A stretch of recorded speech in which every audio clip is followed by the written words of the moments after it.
Sut metha Funky Dragon, Drag Funky, yn influence yn Welsh Assembly policies? Ti'n ysam na? Ydw, dwi'n deall yn iawn.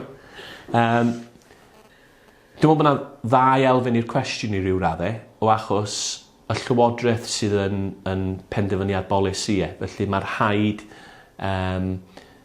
i chi fel mudiad hwyrach gwneud yn siŵr bod chi'n trafod mwy efo gweinidogion mwyn i chi gael rhyw fath o ddylanwad ar bolisi y llywodraeth. O ran ni fel aelodau cynulliad cyffredin, dwi'n meddwl bod angen i chi drafod llawer iawn mwy effeithiol na beth ydych chi'n neud ar hyn o bryd. Be sy'n ymhoen i ydy, dwi'n trafod efo ymhlant yn hun, a dwi'n trafod efo'i ffrindiau yna, dwi'n gwybod hwyrach be maen nhw'n feddwl ar gwahanol bethau sydd yn wahanol iawn ar adegu be dwi'n gredu.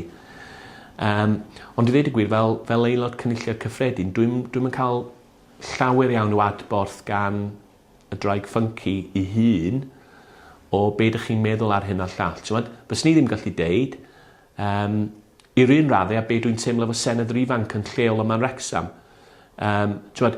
Ges i wahoddiad i fynd i nifer iawn o'i cyfarfodydd nhw pan o'n i'n arweinydd cyngor, a felly oedd na bosibiliadau yna i mi wybod yn union be o'n nhw'n gredu ar wahanol bethau.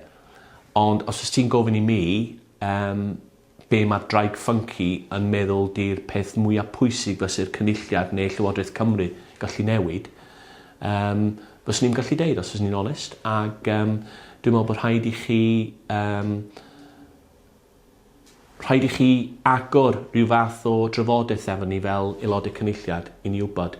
Ond mae'n rhaid i chi hefyd fod yn barod i ni ar y degau hwyrach os dyn ni'n sôn am y gynestrwydd yma i ddeud wrthych chi, wel, na, dwi ddim yn cydweld efo chi ar hynny, neu na, di hynny ddim yn bosib, neu, oce, gallwn ni wneud hynny, ond bydd rhaid ni wneud y ffordd yma i ffordd arall. Wrth gwrs, mae'n y gyfrifoldeb arno ni hefyd fel aelodau cynulliad hwyrach i ddod ato chi a gofyn i chi be ydych chi'n meddwl ar wahanol bynciau. Felly dwi'n cael digon o gyfleoedd i siarad efo pobl ifanc, ond i ryw raddau dwi'n gwneud hynny trwy'r ysgolion yn hytrach na trwy mudiadau ieuenctid neu... Mae'n rhywun eisiau siarad fi ar ffôn. Trwy mudiadau ieuenctid neu trwy'r draig funky.